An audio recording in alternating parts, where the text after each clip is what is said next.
You've tuned in to the Crispy Noodle Podcast. You realize what you've done? With Rich Liebig. A real gangster plays his cards right. And Michael Costanzo. What was that you just read? Let us be the Crispy Noodle in your vegetarian salad of life and boring news. Good times, noodle salad. The point is, you now have the ability to be happy. And now, here's Rich and Mike on the Crispy Noodle Podcast. Woo! Yeah, how you guys doing? What's up, everybody? It is time for this week's episode of the Crispy Noodle Podcast. Let us be the Crispy Noodle in your vegetarian salad of life and boring news. We've got sports, we've got entertainment, we've got odd news all to talk about in this hour-long or so podcast. Let us be the Crispy Noodle in your vegetarian salad of life and boring news. There is a lot to talk about. We got the first week of the NFL season in the books. Oh, yeah. So we're going to jump into that in the sports sampler. We've got some interesting video game rumors and the entertainment entree.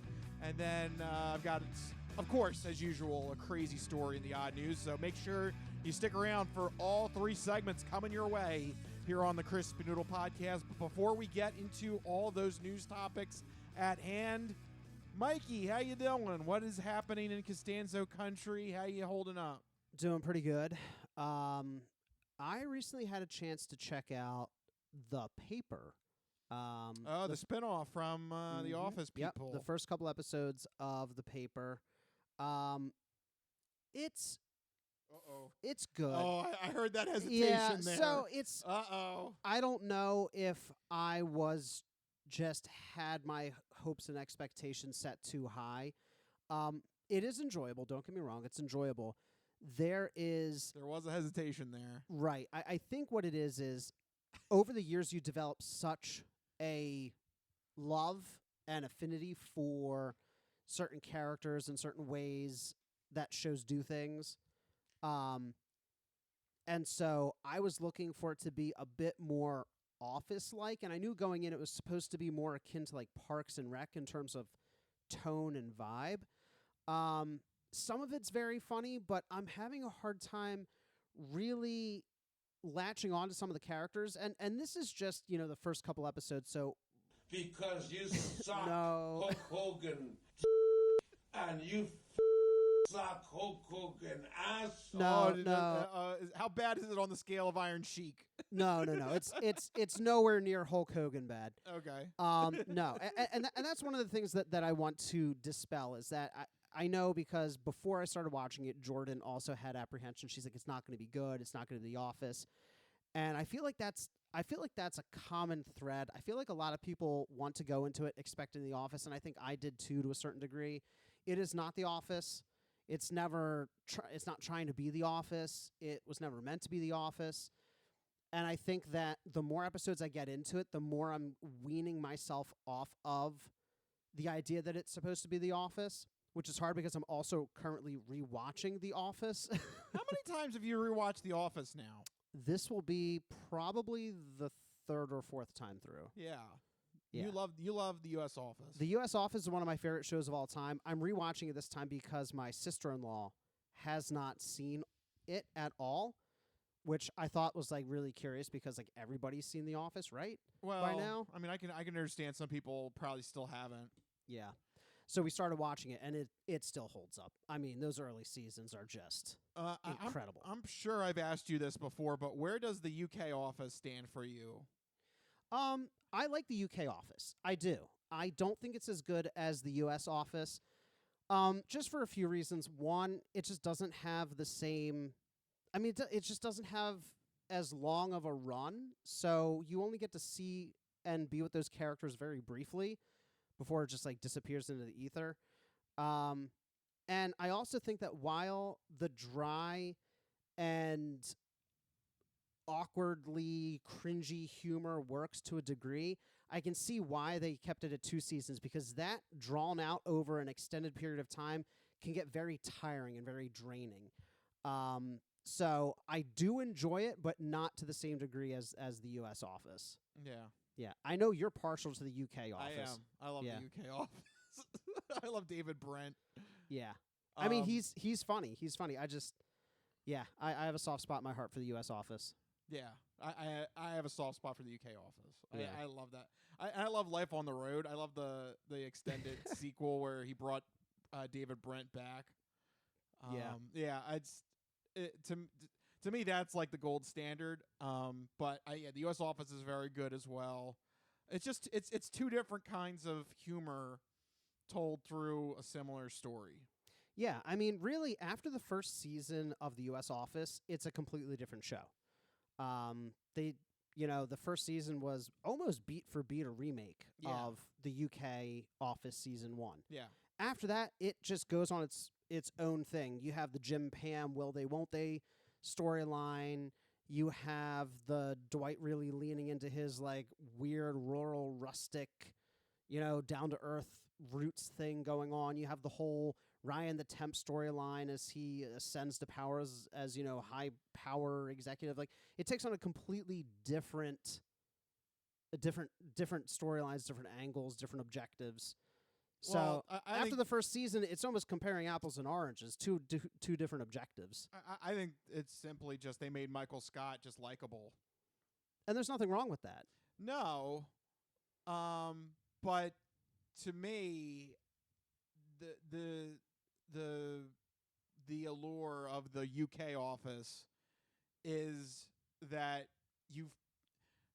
I don't mean to sound offensive to anybody, but if you've worked in an office and you're watching the UK office and you don't know who David Brent is, or you say I've never worked with a guy like David Brent, you're probably David Brent. Like there is a David Brent in every office. And when you watch it, you should recognize who that is in your career of working in an office. And if you don't, you're probably that guy. Yeah. Yeah. But, there's also the Michael Scotts too, the lovable idiots who mean well, but still are kind of an a-hole. Yes. Even though they're likable in their a-hole way. I think the problem is Michael Scott is like cranked up to like 9 on the likable scale. And I'm always like, it's nice and I root for the character, don't get me wrong, but like that almost you want a character to hate almost. Well, to me that character almost doesn't exist in the real world. Okay. Very rarely do you have an actual likable boss. You really are lucky if you have a boss that is a Michael Scott, truly, when you think about it. Somebody that you actually like would root for, you would actually like cry if he left. Most people, they're stuck in jobs, they hate their boss. Let's be honest. Come on. Yeah. Don't be idealistic on me now. All right. No. That's why I kind of like the British office better, because it's like we've all had to deal with a pain in the ass manager. It takes a more cynical view towards office life. Yeah. Definitely. Yeah. Yeah. I don't know. I've always found that more compelling. Yeah. Well, that's fair. It's the same story, just told 2 different ways. Yeah. Yeah. To each their own. I'm just partial to the U.S. office. Yes, and, of course. And you're partial to the UK office. Yeah. Both, I think, deserve to be seen. Yeah. I think you should see both, definitely. Yeah. But circling back. And also give you the U.S. office also has like the better cast of characters. Yeah. Like even like the second and third string characters are memorable in the U.S. office. The UK office, not so much. Yeah. And I think that's one of the reasons why people will naturally gravitate towards the U.S. office is because there's just more there. There's more there in storylines and characters and longevity, and it just tells I think for me at the end of the day, it tells a really good story. Like the whole Jim Pam arc, I don't think there's been an arc like done quite as well as that one in television. Like the Jim Pam arc is one of the best will they won't they stories in TV. And I don't want to say too much in terms of spoilers in case my sister-in-law is floating around. I don't want to spoil anything, but how long has it been now? It's got to be 15 years. It came out in 2005. It's 20 years. Oh my God, it's 20 years. 20 years, yeah. All right. And the UK office, but we're in the middle of a rewatch. Yeah. I don't want to actively spoil anything. Yes, but But there's there's got to be a certain time limit to spoilers. Like if you avoid them, then I don't want to be the one to spoil it. Yeah, I don't know. We got to have a new social Social contract where contract.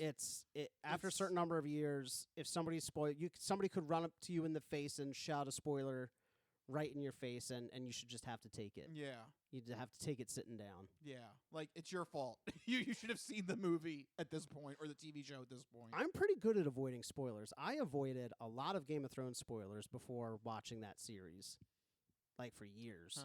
That's good. I'm just saying. Good job. Yeah. I don't know. Do you want a medal? Yes, I would like a medal.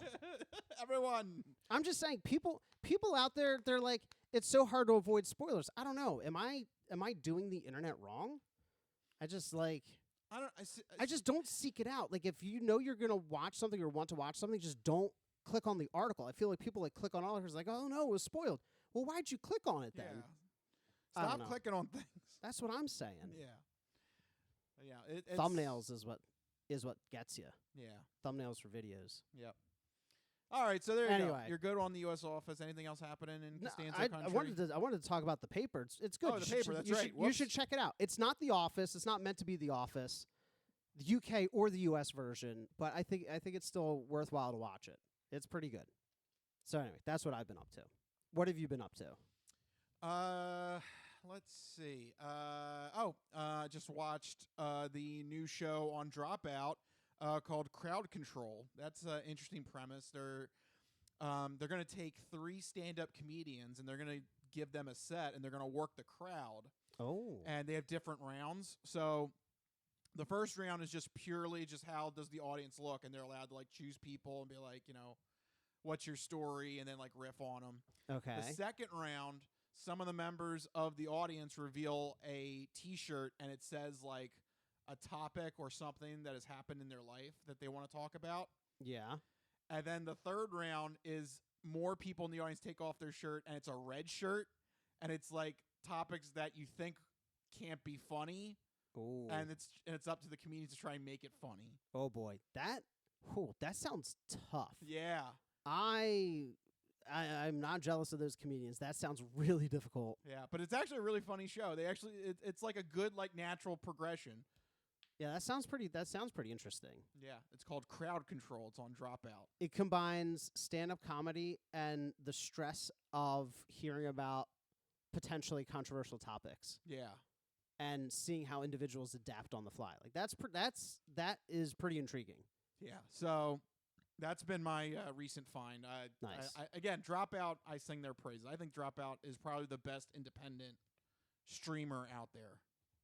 They've done everything just right, I feel like. Are there any other independent streamers out there? There's a lot. There are? Uh-huh. Oh. I mean, off the top of my head, was it Try Guys have one? Oh, that's right. They tried them. Watcher obviously has one.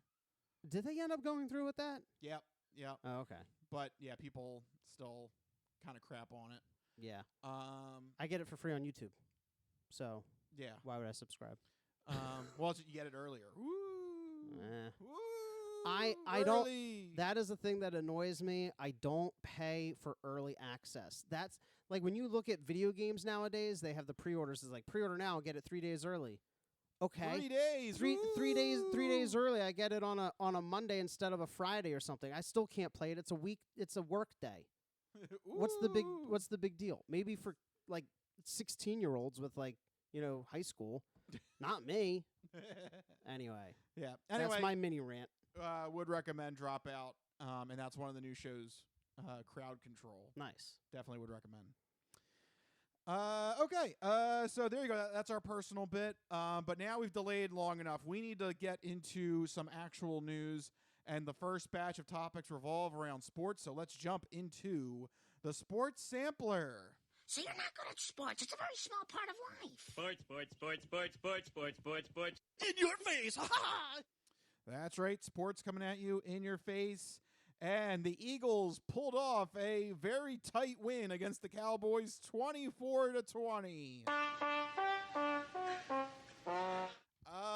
Yeah. Oh, Because boy. even though this was a win, this was very frustrating. It was frustrating and it was weird. Probably one of the weirdest starts to an NFL season that I've ever seen. Right? I mean, at the very beginning of the game, 6 seconds in, Jalen Carter is ejected for spitting on Dak Prescott. You represent what I detest. You're a punk walking in the back door with your hand open, looking for a free lick. Just, Well, it wasn't a lick. It was a spit. it wasn't a lick, it was a spit. That's true. But absolutely insane. 6 seconds in. I want to talk about the spit, though. The loogie heard around the world. Yeah, this is ridiculous. Everybody's been talking about it. As two Eagles fans, our opinion might be a little biased, but I'm going to go out on a ledge here and say Dak Prescott 110% instigated it. It doesn't condone what Jalen Carter did, No. but Prescott, he shot first. He Yeah. shot. He It's like a shot weird first, right? Weird conspiracy theory No, sounding. Yeah. Am I right or am I right? So, yeah, apparently they said Dak was spitting all over the field or something. I Okay. mean, whatever. Sure. Players do that stuff. I don't understand why Jalen Carter had to be suspended. Or had to be ejected. Like, I get the unsportsmanlike conduct penalty. Yeah, you shouldn't do it at the dude. Should have been a 15-yard penalty. Yeah, the ejection is crazy. The ejection is a step beyond. Like, what? Like, there were moments in this game where people were throwing punches on the offensive line. That's Yeah. not But that's not ejection worthy. That's not ejection worthy. I don't know. I mean, we have talked about in the odd news that spitting on someone is considered assault in some places. So, hypothetically, I you know, guess. given certain circumstances, it could be criminal. But I just don't think it rises to that level. No, it shouldn't. It should not have been ejection. I think that, as with everything, context matters, and I think context here is that Dak Prescott was staring directly at him. He was saying something. He's walking forward. He spits at the ground. Jalen Carter incorrectly took offense to that and retaliated. He should not have done that, not condoning that. But the look and the smirk on Dak Prescott's face, and they have camera angles of it, you can tell there's a twinkle of knowledge of what he was doing. This is when sometimes I really do feel like the games are rigged. Like, that was Because- crazy, right? Well, because there's no Jalen Carter on the field, this is a close game. Because Yeah. now they can't get pressure on Dak Prescott. Right. And instead of a blowout, because the point spread on this game was 7, 8, 9 points. Yeah. Now it's a tight game. Like, Right. I don't know. That was- Saving a lot of bookies some money. yeah. Very convenient. And all this brought to you by ESPN Bet and FanDuel, Right. who sponsored the Philadelphia Subway the night of the game. SEPTA. Yeah. Yeah. Thank God for FanDuel.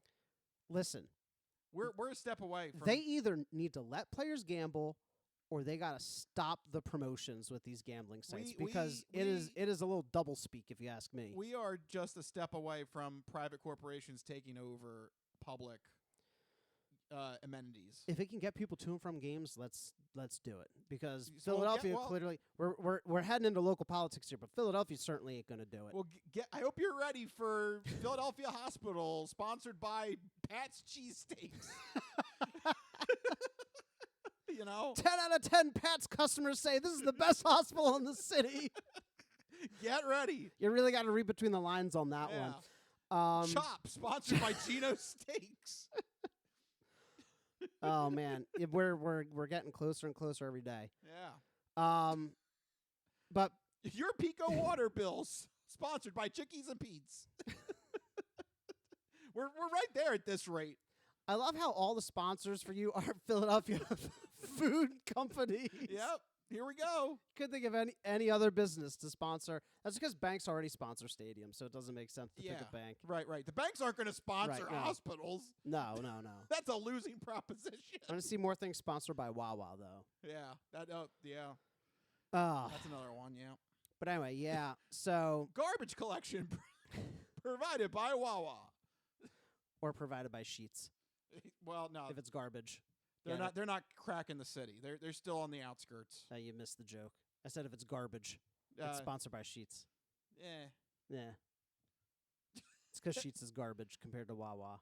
Oh yeah. I mean, Yeah. but Anyway. anyway, I actually like Sheets. Sheets turned me off when I went there once, and they had a weird dispenser mechanism for my cream my and God. sugar for That's coffee. That's right. You said you had That to was one of the push weirdest. a button for every splash of sugar or whatever. Yeah. Like, just give me the packet of sugar. Why? What engineer was paid to come up with What's- this stupid way to What's dispense happening? sugar? What's happening in Central and Western PA? Are people just grabbing fistfuls of sugar packets at a time and shoving them in their pockets and running away with them? They're like, we don't need to buy sugar, honey. We're going to Sheets. They just take all the sugar packets, just has a burlap sack They just ready to go. unfurl a sack, and rip the tops off of every individual one and dump it into their sack, cinch it up, and like, all right, why pay for a 5-pound bag of sugar? I made one myself. Ready to go, honey. We're going to feed all the horses all the sugar they want. Because it's Central PA. Yes. So naturally. Exactly. Naturally. It's about to get all stupid up in here! But speaking of horses, you know who rides horses are Cowboys. Yes. Pivot back to the game. Oh, this is a sports topic. This is a sports topic. We only got to Jalen Carter. That was 6 seconds. We have another 59 minutes to talk about. Great, yeah. There was a weather delay. Yeah, that was weird. That delayed the game for about an hour. I stayed up and watched this whole freaking thing, and it was so disappointing. That second half was dreadful. Yeah. I mean, you know, the Jalen Carter thing was crazy. The weather delay was crazy. How about starting off the game with 41 points in the first half, finishing with 3 total points in the second half? How about all the penalties? The penalties. The Eagles got called for the most penalty yards 110. in like 2 years. Yeah. 110. It was crazy. The discrepancy, though, for me, I just looked at it the other day because watching the game, I'm like, this is crazy. This can't be right. I looked it up. 4 penalties for 40-some yards for the Cowboys, 9 penalties for 110 for the Eagles. I mean, I understand it's not going to always be equal, but you should try to keep it less than double, right? Yeah, ridiculous. Like, even if it were like 6 or 7 penalties for like 80 yards, I would have been like, okay. But like 9 for 110, that's an insane amount of penalties and yards as well. Yep. So just a crazy game from top to bottom. We did end up winning, so we got an early one. But it's only because CeeDee Lamb dropped a couple of crucial passes. Late in the game, the Eagles could have had like 4 interceptions. We just, and our corners just could not come down with the ball. And CeeDee Lamb dropped, there were a couple of drop passes. Yeah. It was just a very, very sloppy, disorganized game. Do you put any stock into this game? Does this give you any reason for concern? Is this just the 4th preseason game? So I'm definitely a little bit concerning just how sloppy this was. Too many penalties. It's just ridiculous. You can't be going on a Super Bowl run with this many penalties. That's definitely got to be cleaned up. But yes, this is you kind of have to view week 1 and 2 now as preseason games. Yeah. The starters don't play the real preseason games anymore. So week 1 and 2 is kind of the acclimation to get back up to NFL game speed. So I think, it's a little concerning, but I think a lot of it is fixable. Yeah. So I like to take the first couple of games as knocking the rust off games, right? Even last season, the Eagles started, I think it was 2-2. Yep, 2-2. And the world got blown out by Tampa Bay. The world was coming to the end. Yep. We were calling for Nick Sirianni's head. They ended up going on a crazy run. We all know how that ended up. So, it's not surprising that the game was a little rough. There are some highlights, though. There's some lowlights, certainly. Could not get the run game established at all. That was a little troubling. The receiving-wise, A.J. Brown and Devontae Smith were basically non-existent. A.J. Brown only had 1 target. 1 target. Devontae Smith was no better. He only had 3 catches for 16 yards. At least he caught a ball. At least he caught a ball, yeah. So Dallas had a good scheme. They really clamped down on them, but these are supposed to be 2 top 15 receivers, and they were non-existent, had no impact. Some positives, though, even with Jalen Carter out of the lineup, we were getting pressure. We just weren't getting home for sacks or quarterback hits, but they were still getting a decent amount of pressures on Dak Prescott. Jordan Davis specifically, they made a lot about his conditioning. He played, I think it was like 80-some% of snaps, which is insanely high for Jordan Davis. So that's promising. Jalen Hurts' connection with Jahad Dotson, very promising. as a third wide receiver. Yeah, he had a 50-yard bomb. Nice, long catch there. Another promising thing, Jalen Hurts, while I don't want him running, looked much faster and more nimble than he did the past 2 seasons. I don't know if that's just me, if it's just my eyes, but he seemed a little bit more agile than he has the past few years with running the ball. So, some positive to take away. Still concerning that it was that close, but we'll see how the season progresses, right? It's very, very early. Yeah. And it was a division game. Division games are usually tighter. Hey, we're ahead in the division. Well, tied with Washington, technically, because we're both 1-0. But we have a division win. So does Washington. Do they play the Giants? Yep. Oh, I did not watch. Yes. Damn Commanders. We're still ahead of them because we have the Lombardi Trophy right now. Okay. So anyway. All right. So there is more Eagles news, though. Yeah, this is... How do you want to? Yeah, what do you want to talk about next here? Well, the Eagles are making headlines. They're making a lot of headlines. 2 quick ones. We'll start with the most recent one, the trade for running back Tank Bigsby. We moved a 2026 5th and 6th round pick to pick up running back Tank Bigsby from the Jacksonville Jaguars. This is in response to Will Shipley suffering a broken rib. Yeah. Tank Bigsby That's offers... a shame. It is a shame. I liked Will Shipley. I think Tank Bigsby is probably a little bit quicker, offers some help on kick returns. But ultimately, I would like Will Shipley back in the lineup. He's more familiar with the offense. He's been here a year. So I'd like to see him come back from that injury at some point. Yeah, but with a broken rib, it's going to be tough. That's going to be and like an undisclosed amount of time. You don't know Yeah. how that's going to heal right. Especially at his position, you're taking a lot of shots at running back. Even though he's splitting time, it's one bad hit could aggravate a broken rib like that. Anything could aggravate that. You could cough wrong. Yeah. And he could aggravate that. So, we'll see how that pans out.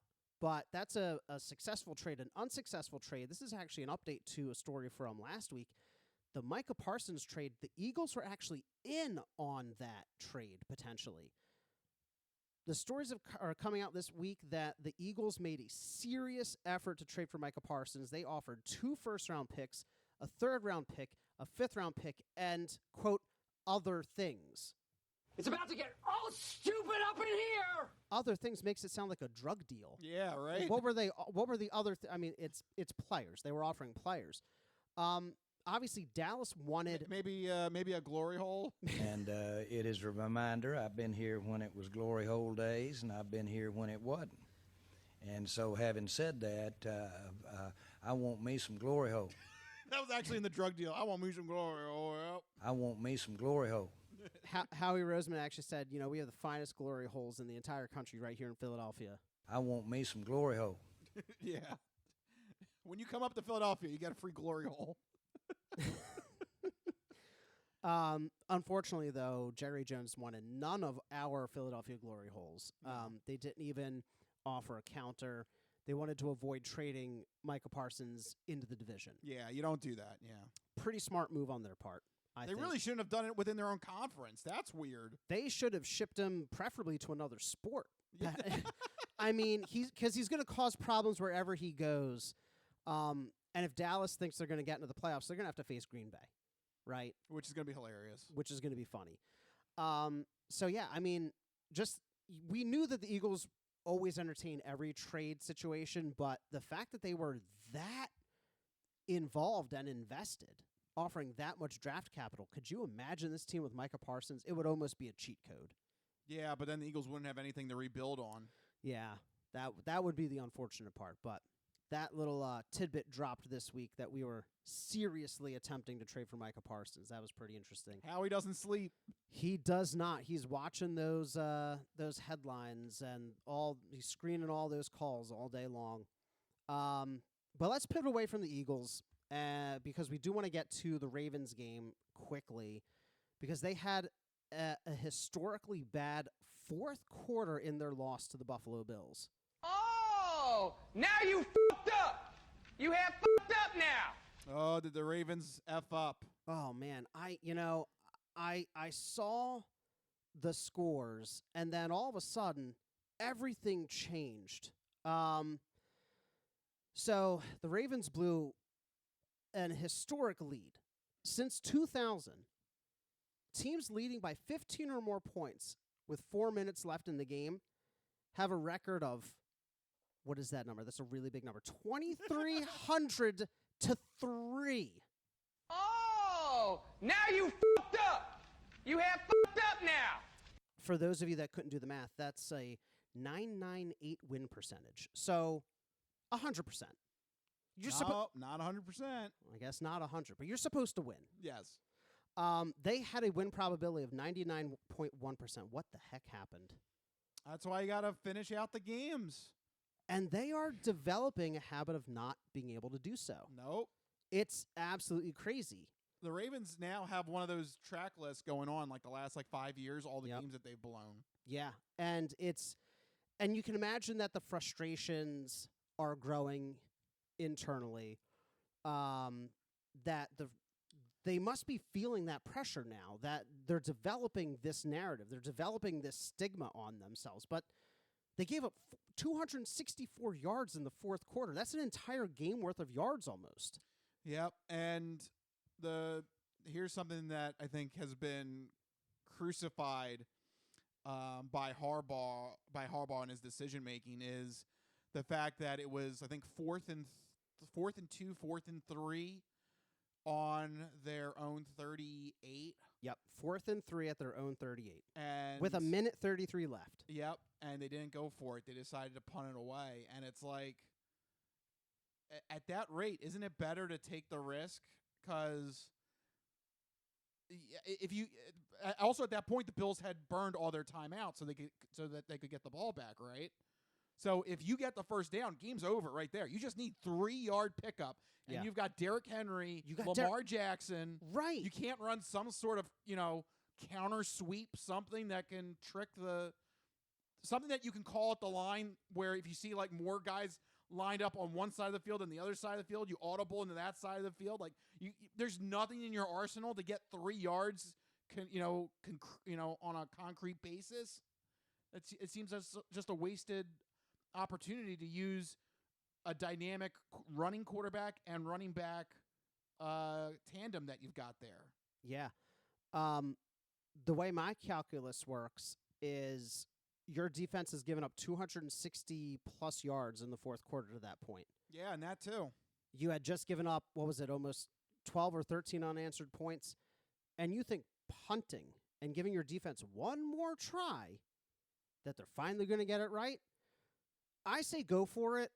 If you don't make it, the Bills just give them a walk-in and get the ball back and try and drive and score.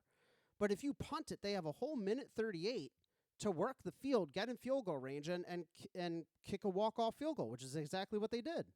Yep. You got to give yourself a fighting chance. You know your defense is struggling. Go for it. Do you think that there's maybe some... You'd put up 40 points? Do you think that maybe there's some concern that Harbaugh doesn't trust Lamar Jackson? Because I think that really is telling. You have Lamar Jackson and Derrick Henry, 3 yards, and you're just like, no, I'd rather punt it. It is crazy that with those two players, 3 yards seemed insurmountable. I don't know if I want to go so far as to say that he didn't trust them, but definitely questionable decision making. I mean, Derrick Henry was 170 yards on the night. Yeah. You tell me he couldn't muster another 3? Yeah. Just barrel him down straight or something. Lamar Jackson had another 70. They had almost 240 rushing yards. You couldn't find 3 more? Yeah. It's just you couldn't line up. You couldn't line up to the line of scrimmage and just see hey, where's the majority of the defense being angled on which side of the field? Let's run the opposite way, and then just fall. Just do a tush push fall. Just get as far as you can. Not tush push, but right. Just shove as much as you can. I can kind of see the thinking that we have a lead. Let's try and pin them deep in their territory and hope that they run out of time. I guess I can see that logic. But the way your No, the that way the way your defense is, you have that to defense was gassed in the again, fourth quarter. Context is everything. That defense right? was gassed. Yes, context is everything. And the context says that in the fourth quarter, the Bills had scored 22 points. You think they're going to stop now all of a sudden? Yeah. After they dropped 22 in one quarter, you think they're going to stop in the last minute and a half? Clearly, they figured it out, and they were clicking, and you give the ball back to them. Crazy. Absolutely crazy. Yeah, that was a mistake.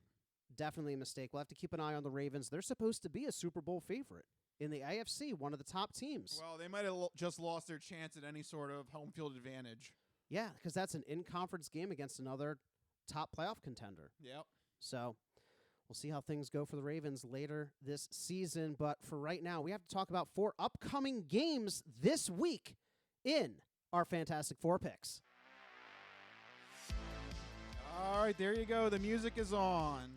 All right, first up, we have a couple of NFC playoff hopefuls, the Washington Commanders, traveling to Green Bay to face off against the Packers. This is a Thursday night primetime game. 2 electric teams that made it far into the playoffs last year. Rich, who do you like in this matchup? Usually I would say not to take week 1 very seriously, but Green Bay looked fantastic. They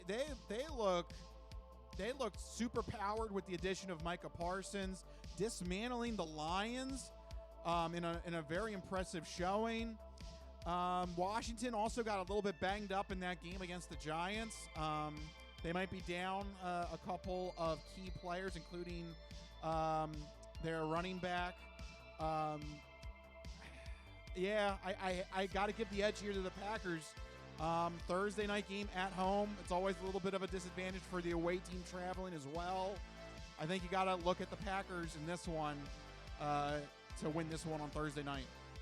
Yeah, Packers. Austin Eckler. I couldn't think of his name. Austin Eckler. Yeah, he's on the injury report. So he might not play Thursday night. The Packers had a really strong showing against the Lions. I mean, going into the season, Lions.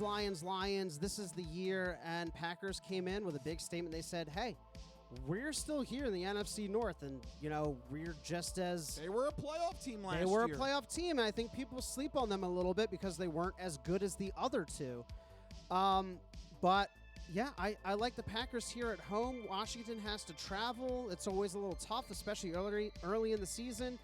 I like the Packers. They're going to keep that positivity going. Yep. Next up, we have your specific pick, Rich's pick. He wants to talk about this one, Seattle Seahawks at Pittsburgh Steelers. Rich, what makes this game so special for you? This is where I want to emphasize it's only week 1.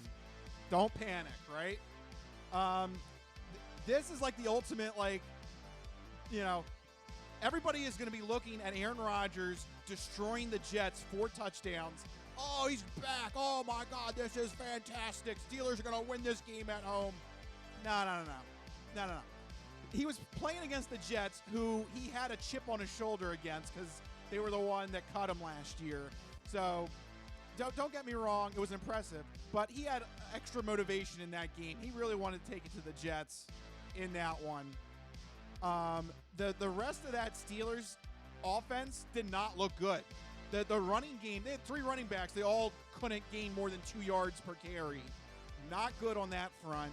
And the defense is just kind of for it being a Pittsburgh Steelers defense, they didn't really put their throat down on the Jets last week. Meanwhile, the Seahawks had a very tough game against the 49ers. They're still getting some things ironed out with their new quarterback, Sam Darnold, but I think they're on the right path, and their running game is excellent. Zach Charbonnet had a fantastic game. And the Seahawks in this game are underdogs. They're getting points. They're getting 3 points on the point spread. I would, if I have to bet, I would definitely go to Seahawks plus the points in this matchup. Yeah, you know that Aaron Rodgers is not going to get any love from me. I didn't even want to talk about the game. So, I also saw the Steelers dismantling of the Jets. It wasn't as dominant. No, I mean, you look at the scores, 34-32. I mean, it wasn't a blowout, right?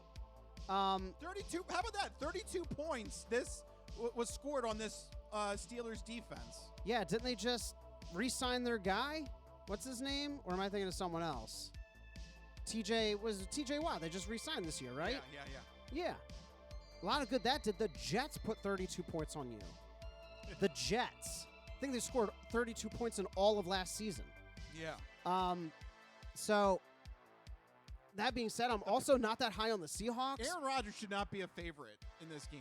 I don't get that. No, So, I think, okay, he won his revenge game against the Jets. I don't know why it was such a revenge game, but... You didn't like the Jets fired him.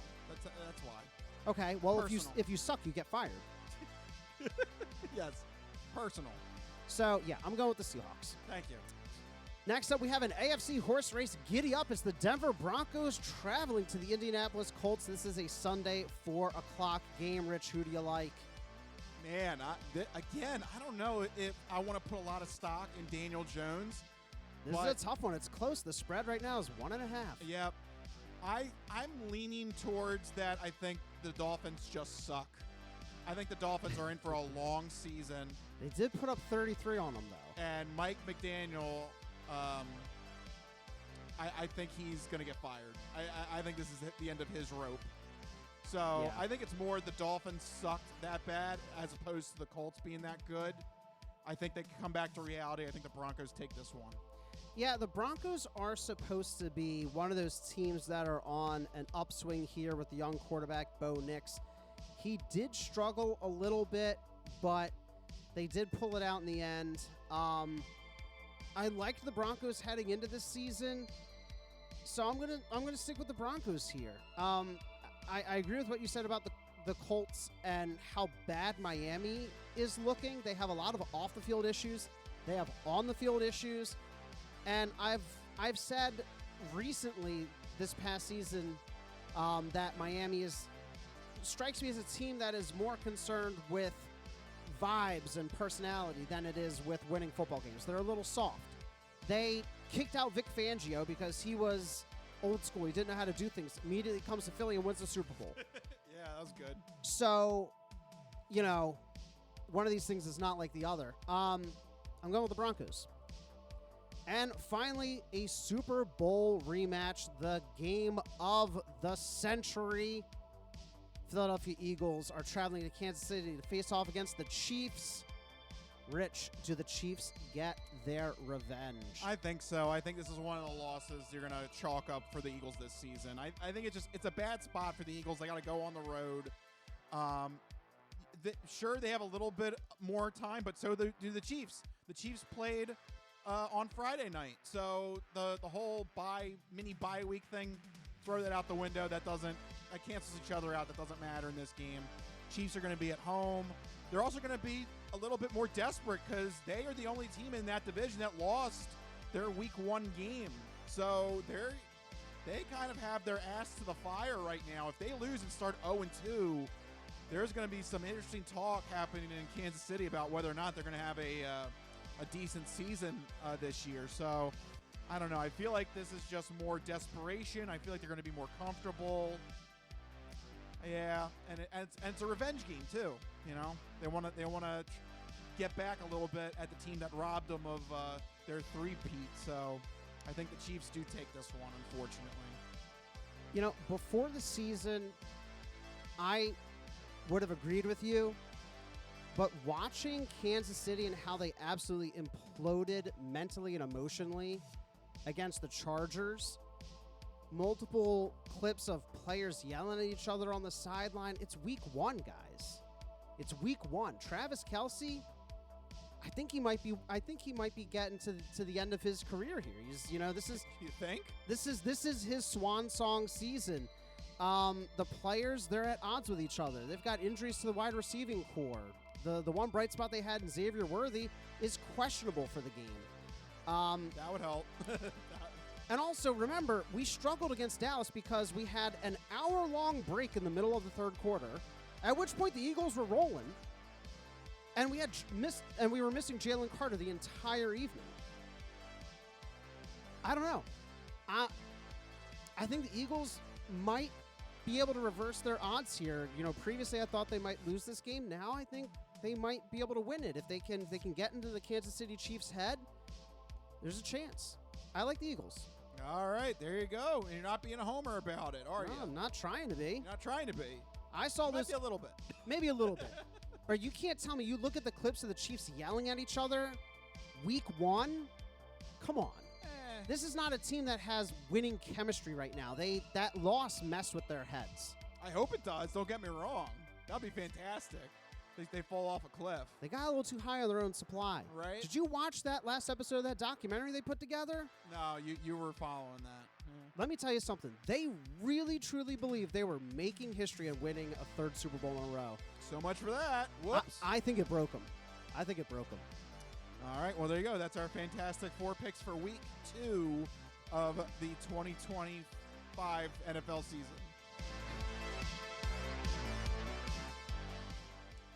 What year is it? Wait, what year is this again? We're talking about the Chiefs. What year is this again? Yeah, I just had a stroke. 2025? Oh, man. Yeah, that's not good. I'm forgetting what year it is. You know it's time for a break when you mention the year with a question mark at the end. Yes. Yeah, is it time for a break? We're going to break. We'll find out. Now, we definitely are. We need to take a little bit of a break, but don't go anywhere because we still got the entertainment entree and the non-fortune cookie odd news. When we return, we'll find out. Keep watching the stream. We'll be right back. This is the Crispy Noodle Podcast.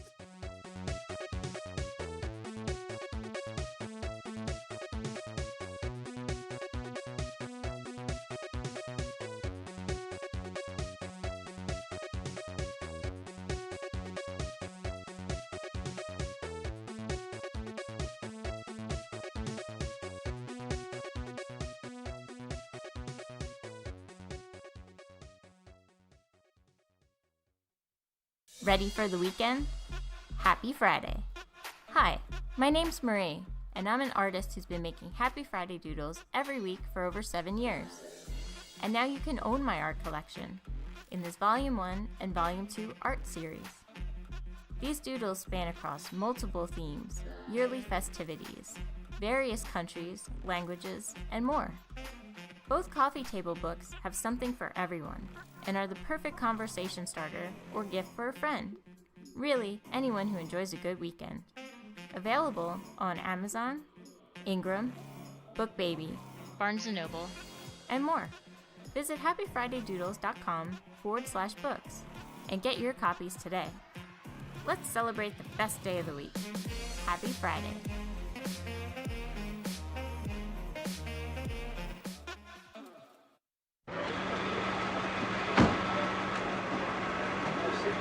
Just a moment, you just assured me that I could speak. Sit down inside the car. We're not assuring anything. We're under arrest. Look, I'm under what?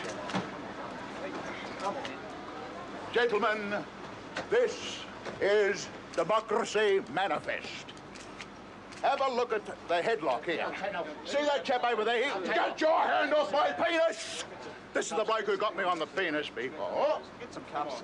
Why did you do this to me? Hop in the car. Get some cups. For what reason? What is the charge? Eating a meal? A succulent Chinese meal?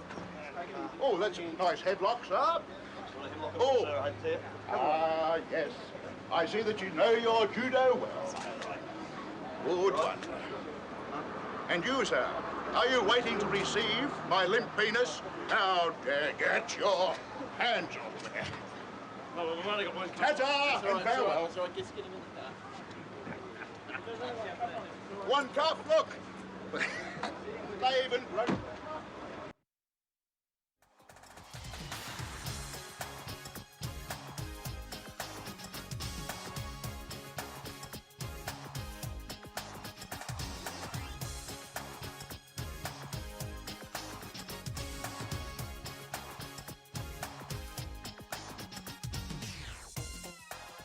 Doc, you built a time machine out of a DeLorean? Yeah, I feel like I traveled back in time with the ending of that Fantastic Four pick there. Yeah. Yeah, I was all over the place there. Yeah. That's what happens. You all right over there? You look like you spit your water there. You all right? No, I'm good. Wait, you now have 2 bottles of water. What is happening over here? Well, I have water and I have iced coffee. Yeah, okay. All right, that's good. That's fine. I didn't drink. You want your coffee? Yeah, I All didn't right. drink it from earlier, so I'm trying to. That's fine. Yeah. Yeah. You gotta stay awake somehow, you know. Yeah. There was one time I went out to a meal with one of our friends, and he ordered a water. He ordered a lemonade. Then he felt he was getting sleepy, so he ordered a tea.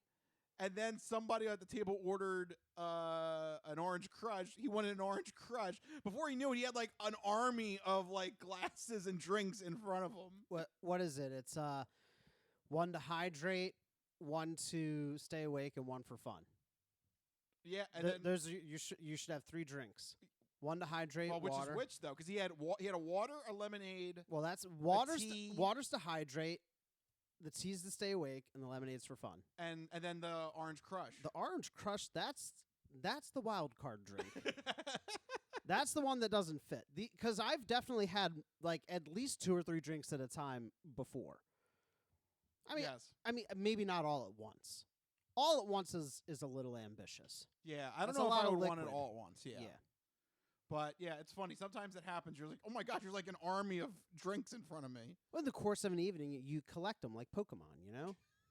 Yes. That's you. Got to catch them That's all. me. I got to catch them all. I got 2 right now. I'm going to go make myself a 3rd at some point. I don't know when you're going to have to do that when we enter one of the segments, because that's the only time you're not on camera.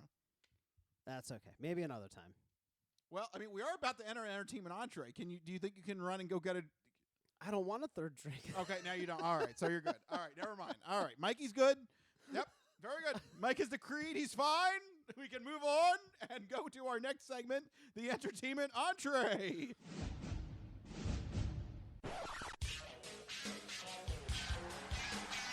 And now, the latest in movies. The Simpson guy writes to movies. Dear Die Hard, you rock. Especially when that guy was on the roof. Music. I know what that is. That's music. Video games. I'm Commander Shepard, and this is my favorite store on the Citadel. Celebrities. You really know Warren Beatty? Yes, I do. I took a leak next to him once at the Golden Globes. And more. You were the all-singing, all-dancing crap of the world. This is the entertainment entree. All right, we are officially in entertainment entree territory. Let's start it off with the segment where Mike is going to let you know what you should keep an eye out for this upcoming weekend with new movies, TV, and video game properties in Mike's This Week in Entertainment.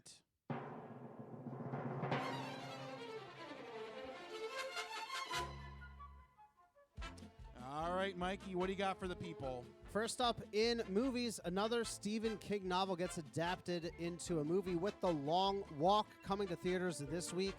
This dystopian horror thriller's premise is a group of young men enter an annual walking contest in which they must maintain a speed of at least 3 miles per hour or face execution, with the contest only ending when one walker remains. It seems, you go into it, you hear the premise, you're like, oh, that's kind of goofy, but have you ever tried to walk at 3 miles per hour for an extended period of time with the risk of being shot if you didn't keep up? Like, that's actually kind of terrifying when you think about it for a bit.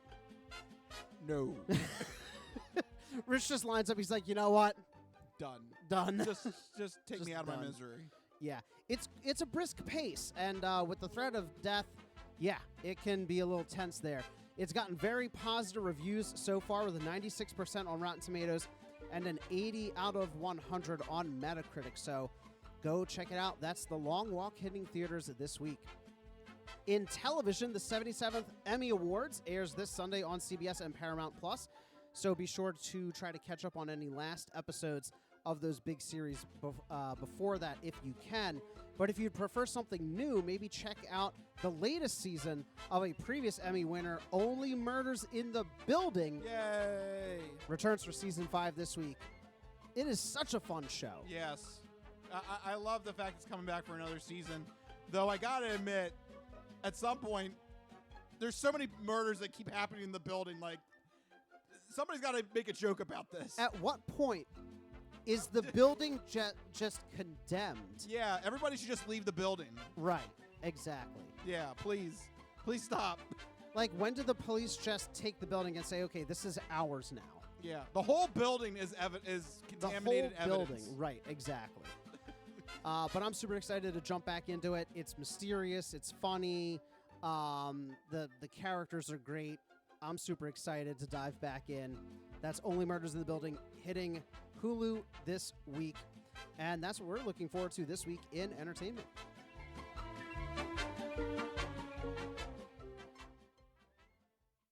All right, Mikey, thank you for that segment this week in entertainment. Is there juicy PlayStation 6 rumors around the bend? Oh, absolutely. So we're about 5 years into our current console generation, which is... Yep, and that 5-year mark, that's typically where you start seeing rumors pop up because everyone knows that every 5 to 8 years you get a new console. So people have their eyes set on the next PlayStation, the PlayStation 6. And rumors have started heating up. There's different reports and rumors popping up every other week or so right now.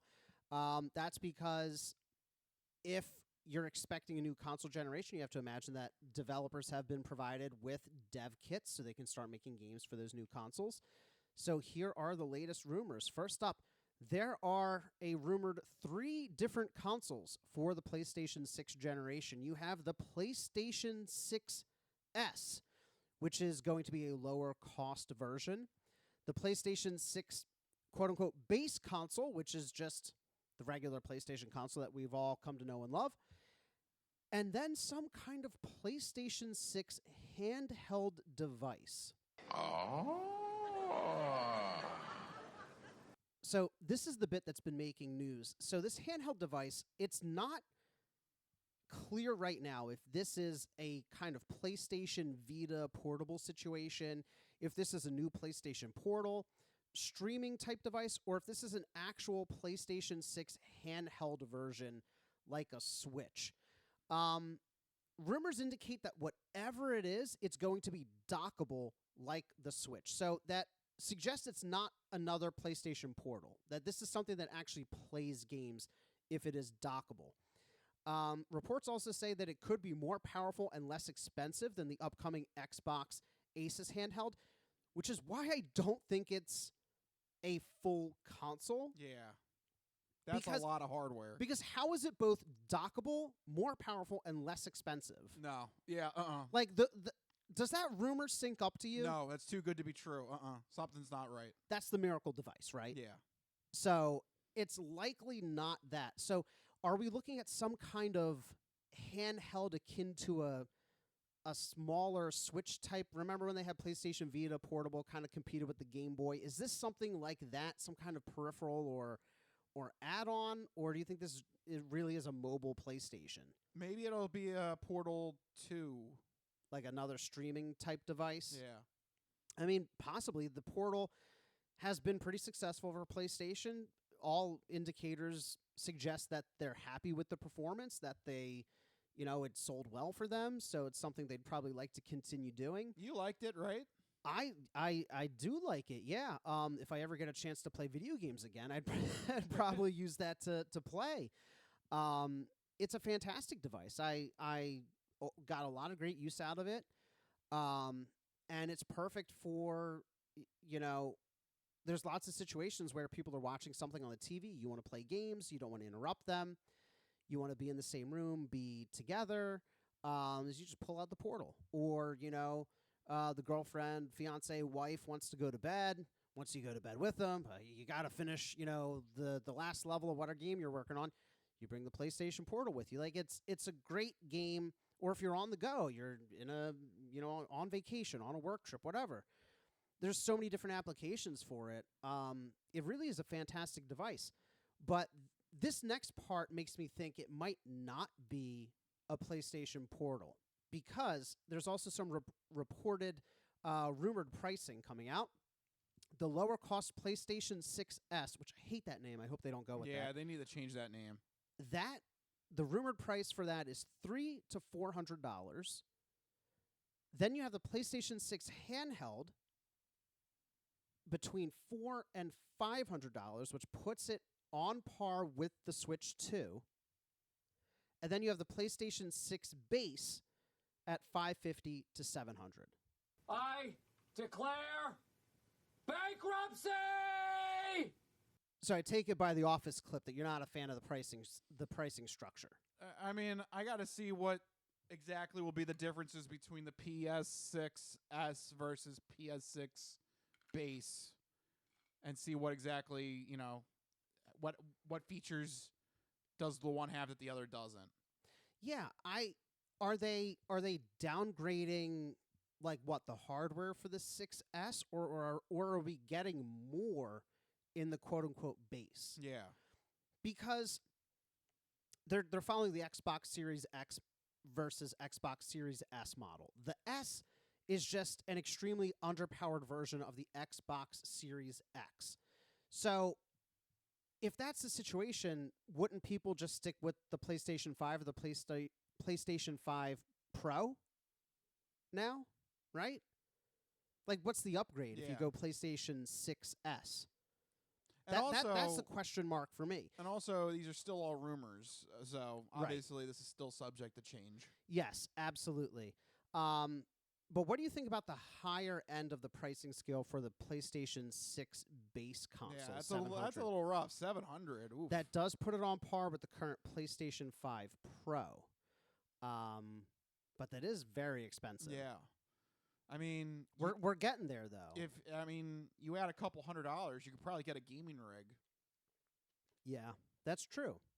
But some people don't want to deal with the whole the hassle of having a gaming rig and updates and things like that and compatibility, and some people just like the convenience and ease of use of a console. I mean, true.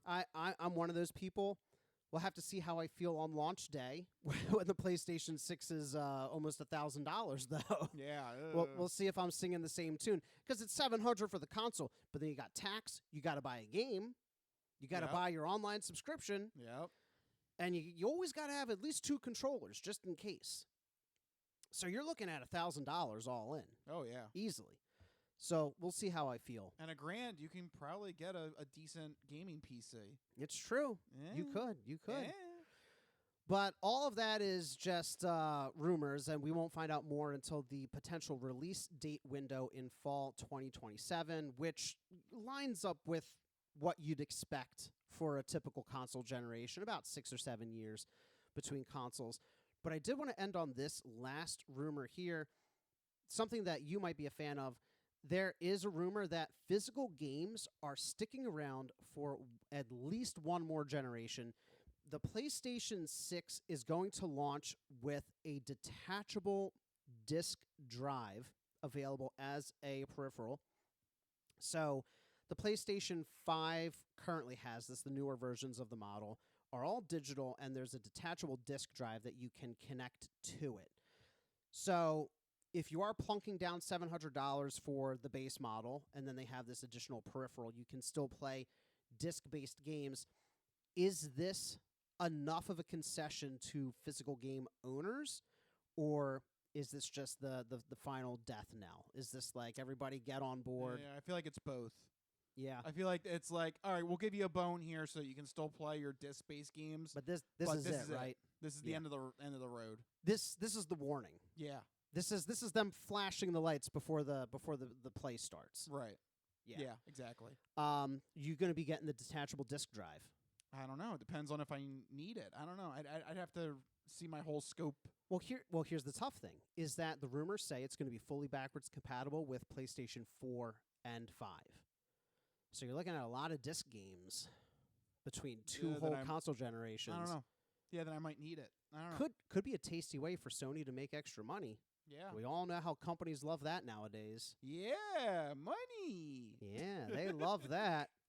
So, those are some early rumors of the PlayStation 6. We'll keep you guys informed if we learn anything else, and I'm sure that the rumors will continue to ramp up as we head into 2026 and potential reveal maybe sometime next year. Exciting stuff on the horizon and expensive stuff on the horizon. Get ready to lose your money. Oh, boy. Lose your money and lose your cool over losing your money. But one segment that always has us bright and cheery and happy is, of course, the final segment of the show, the non-fortune cookie odd news. We've been talking about cool and its ramifications and how it applies to the hip scene. But maybe you could give us some examples now of the opposite of cool, uncool. Just exactly what is uncool? My nipples look like milk duds. Holy shnikes. It's time for the non-fortune cookie odd news. It's not of this world. I don't know exactly what it is or what it's doing, but this is not human intelligence, okay? It's not human intelligence we're facing. How you doing? Me? I'm doing great. Mandada bastata. I don't make this stuff up. I'll take a pound of nuts. That's a lot of nuts! That'll be $4, baby! You want fries with that? I seen the celery dance across the baseball fields. You had me at meat tornado. No, go past this. Past this part. In fact, never play this again. Okay. What does that mean? And now it's time for the non-fortune cookie odd news. So sit back, get everything you need to get from the kitchen. Be sure and empty the bladders. Go to the bathroom because you're in for a hell of a ride.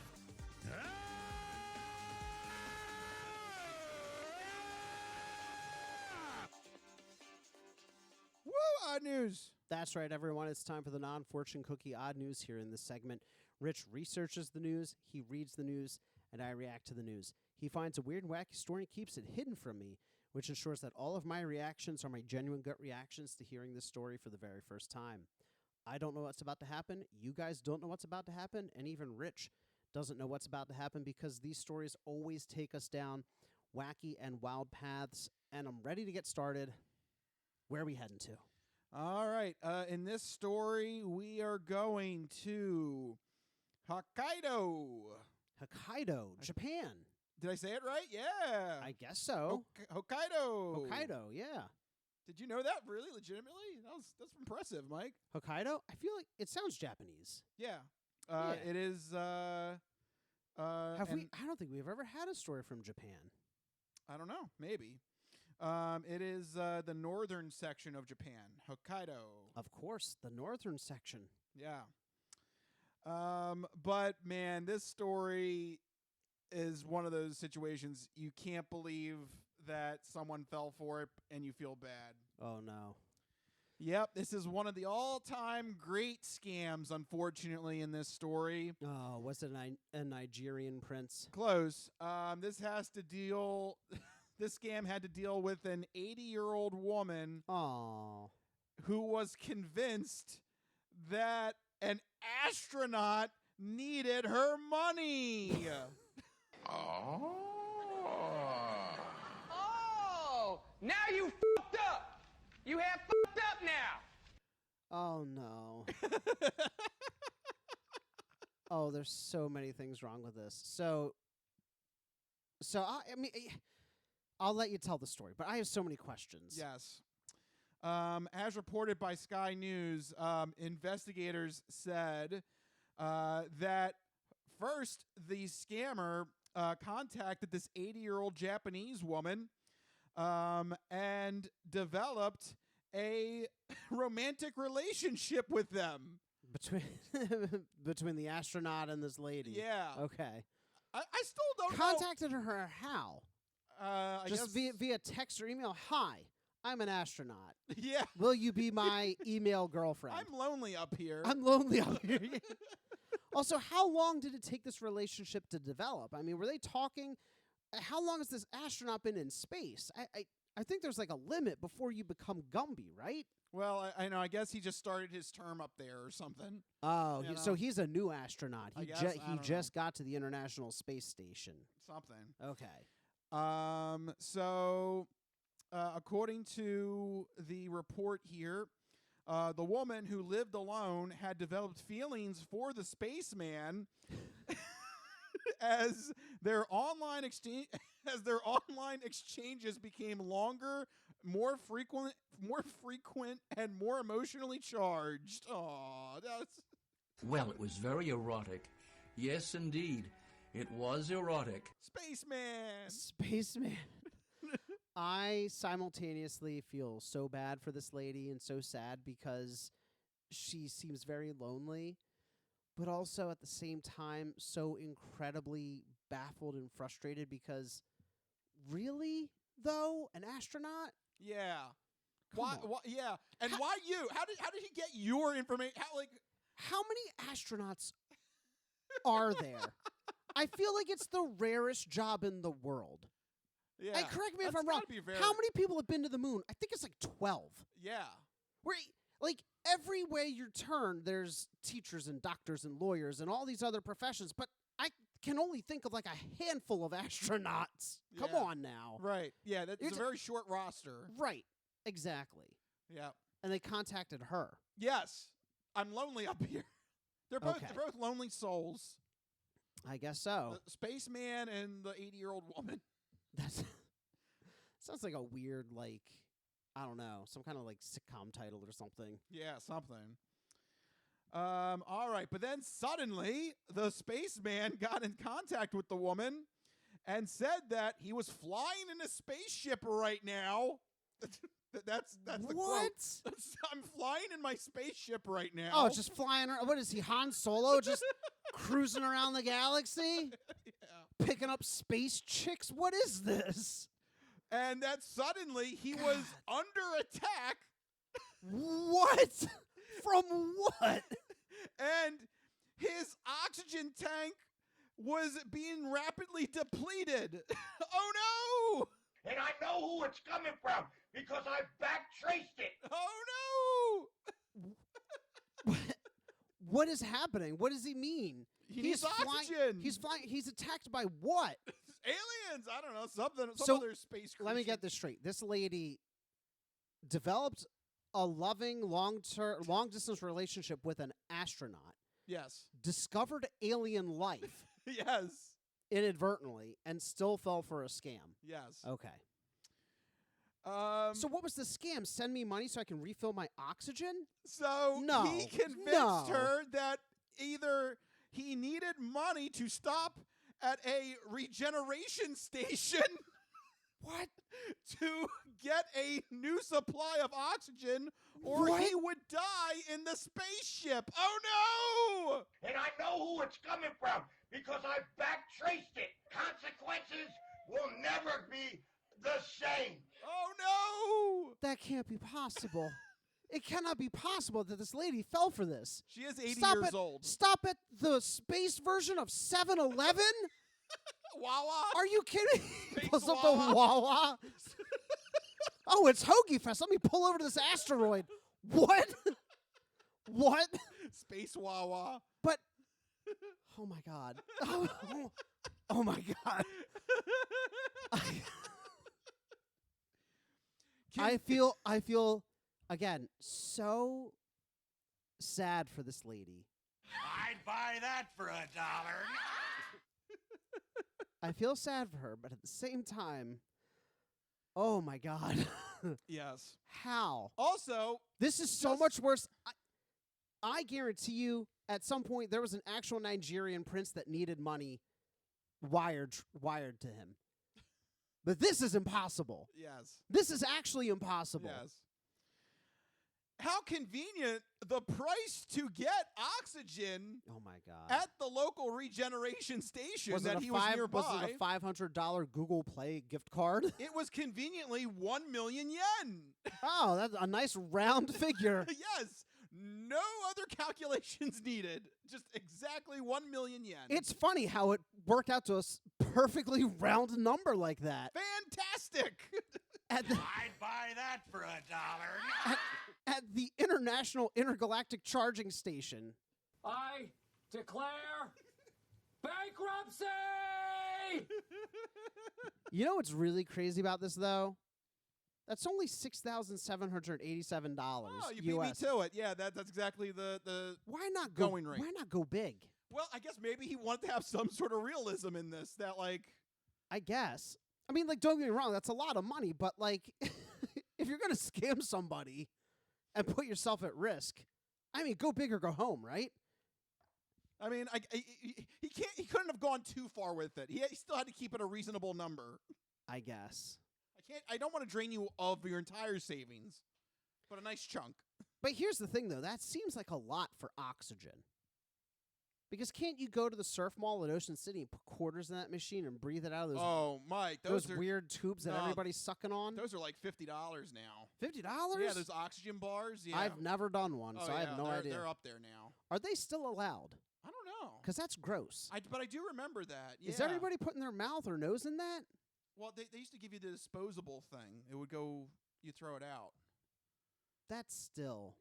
You're talking about the ones outside Surf City, right? I remember this. The ones inside the surf mall. Or surf mall, in Ocean City, yeah. There's like a little bank of them. Yeah. That whole place is a little weird. skeezy. It's very weird. Like you walk in there, you're like, I'm gonna catch something. I don't know what, but I'm gonna catch something. Just by being in that building. Ocean City Surf Mall people, I apologize. That's such a very particular reference. Specifically Ocean City, New Jersey. Yeah, yeah. If you've been, you know. They had an oxygen bar, yeah. Yeah, I think that's like $50 now. That's a lot. Because they used to be. I think when we went, it was like 20. For how much oxygen? I don't know, like 10 minutes. 10 minutes. Okay, so let's do the math. So it's $50 for 10 minutes. Well, this guy, his spaceship is completely under attack. He's gonna suffocate if he doesn't get new oxygen. So I guess for an hour you need $300. Sure. So how many hours of oxygen does he need? Enough to repopulate his whole ship. His whole spaceship was under attack. His whole spaceship. The whole spaceship was under attack. ... We still are not addressing the fact that this lady inadvertently discovered alien life. Oh, by the way, I have actual audio. Wait, if you want. What? You want audio of you want audio of the transmission here? Wait. This is our most desperate hour. Help me, Obi-Wan Kenobi. You're my only hope. There you go. We have actual audio. I'm so annoyed that I thought. I'm so annoyed that I thought that you had actual audio. I don't know why. I was like, "What? Really?" I was like, "Is it a phone call?" I don't know if I thought it was going to be in English and I could understand it. Oh my god! No, that was actual audio right there. That was actual audio right there. Yeah. So. Did she send him the money? Yes. Oh, man. Yep. Police confirmed that she willingly sent 1 million yen to this scam artist. Did he survive the attack? Yeah, I mean, I would assume he did. Was that enough oxygen to evade his captors? What is happening in our space up there? What's going on? Yeah. That's insane. That is something special. Or I guess maybe he did die because he did not have any further contact with the woman after this incident. They got him. Yep, the aliens got him. The aliens got him. This is actually tragic, guys. This is really sad. This is really sad. This lady, she tried to save a noble astronaut, fighter pilot, explorer. Fighter pilot? Was he Maverick now? Hey, what is he doing up there flying his spaceship? You make him sound like Luke Skywalker or Han Solo just cruising around. Yeah. Did he do it in 12 parsecs? Unbelievable. He was under attack. Under attack, yeah. By the alien life. I can't believe this lady is like, if you get that kind of message, her initial reaction was like, oh no, I need to save him. Not, wait, aliens? Question mark? Like, are you being attacked by, like, that would be my first reaction. Attacked by what? Yeah. If you got that message, what would your reaction be? Are the commies after you? Are the commies? Did the Soviet Union come back? They're sending space missiles. Yeah. Photon torpedoes. Is Putin coming back to take over the space. Just absolutely crazy. I just also people don't pilot spaceships. They're not flying around space shuttles like they're Wright brothers airplane. There's so many systems. There's so many. And also, speaking of systems, okay, you don't just go to space. No. I mean, like, hear me out here, guys. What? You don't just get in your starfighter and you just fly up there? Hear me out. If you're an astronaut representing a country's space agency, they have sent you there. There's so many checks and balances and systems. If they were hypothetically under attack by a foreign nation or an alien, their first point of contact isn't, oh, let me look up my bestie. No, they'd contact freaking NASA. Come on. She's like, oh, how thoughtful. You're under attack and you came to me first. That means you really care. Yes. Unbelievable. You're the only one that can help me. Help me, Obi-Wan Kenobi. You're my only hope. There are so many systems in place for, hypothetically, if the alien attack were real, that they would contact, if it were the U.S., it'd be NASA and the Department of Defense, the Pentagon, whatever. Not Luke Skywalker. This is our most desperate hour. Help me, Obi-Wan Kenobi. You're my only hope. Yeah, that's actual audio from the starfighter. Was this lady just watching Star Wars and was just really confused? Every day she'd sit down. She thought it was a World War II documentary. She just turns on the TV and is like, oh my God, my friends. They look different. Oh no. Why does C-3PO have a red arm now? So stupid. I can't believe this. That's crazy. Yeah. You hear stories every day about how elaborate the scams are becoming, but for every elaborate scam, there's some dude out there pretending to be an alien fighting spaceman who needs money for oxygen. Yes, help. That's crazy. I have to get to my regeneration station. I love that. It's got kind of rhymes. Regeneration station. Yeah. That is a good one. Which is basically a Wawa, space Wawa. It's just space Wawa, yeah. Do you think the food's good there? I hope, but I don't know. That's a long distance to travel. That is a long distance. I don't think the turkey holds up well. I hope my meatballs stay warm before I get home. Shroom. Oh, it's Hoagie Fest. Oh, it's no. Hoagie Fest. Just racing across the galaxy. You try to open up the app. Oh, no signal. Typical. You ever go to a Wawa and the app just doesn't work? Outside the Wawa, perfect. Inside the Wawa, the app's like, I have no idea what you're talking about. Where are you? Sure, I won't redeem my rewards. Whatever. Are you on the other side of the moon? Where are you at? Oh. Damn it, Wawa. This is no time for app breakage. I need my oxygen. You spend all that time getting a Wawa. You want to get one of their new pizzas. Oh, you can't order before 4. Damn. Oh, my God. Yeah, so unfortunately, yes, this 80-year-old woman fell for the scam, and she sent the money to the scammer, and the scammer did not respond back. Let me guess. Japan's space agency also uses PayPal, right?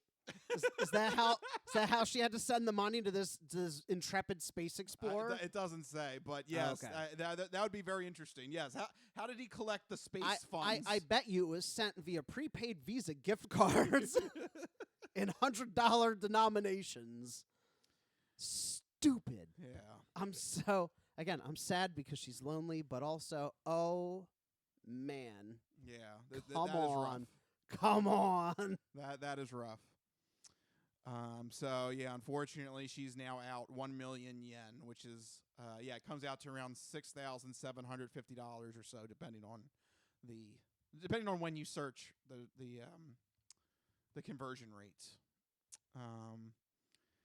But for those that think this just happens to old people, TechSpot would like to reiterate that according to a recent 2023 Deloitte survey, while being scammed online, Boomers represented 5% of the victims being scammed online. Generation Z up to 16%. Wow. So before you young think, whippersnappers. Yeah, before you think this is an old people problem, according to this Deloitte survey, Generation Z gets scammed more often. Oh, I'm gonna contact some like young 20-year-olds and have them be like, give me some money. That sounded wrong. A little creepy. That I'm not sounded gonna lie. creepy. Yeah. It's for money. Are you sure about that?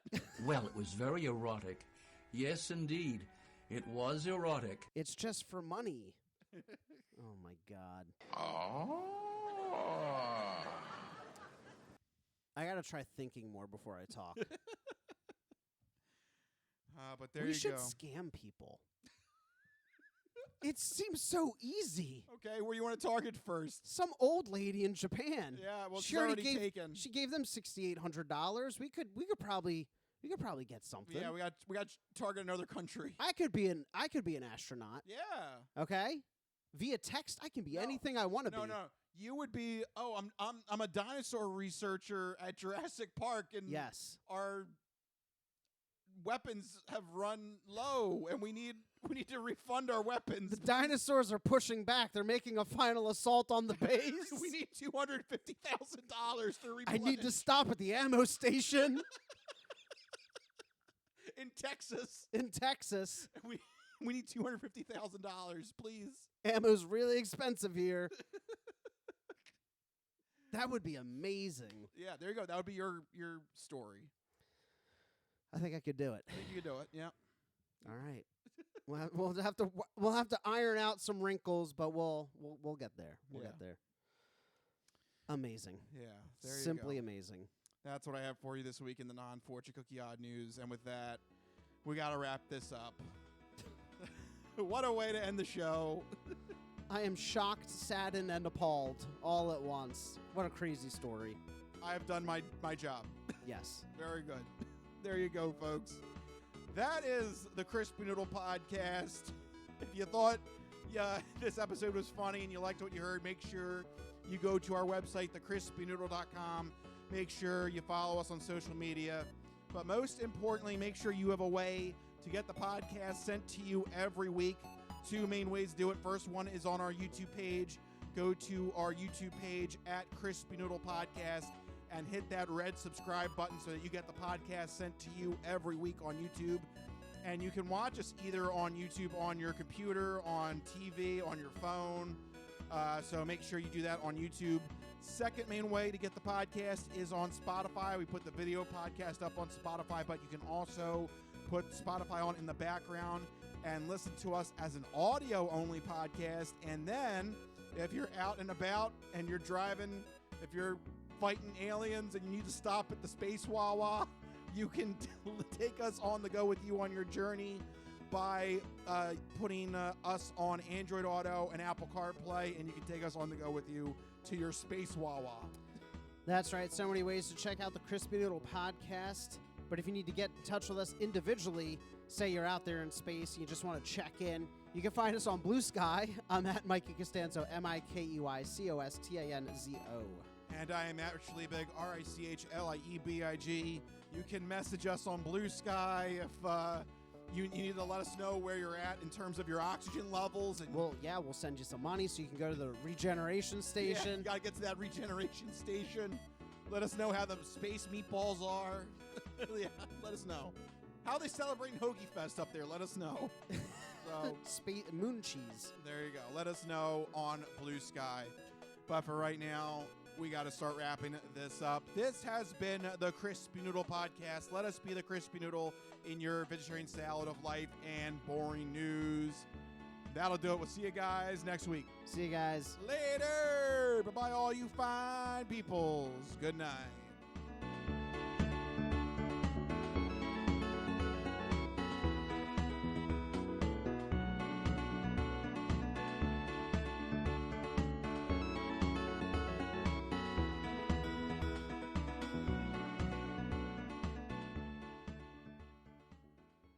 Some of us have great stories, pretty stories that take place at lakes with boats and friends and noodle salad. A lot of people, that's their story. Good times, noodle salad.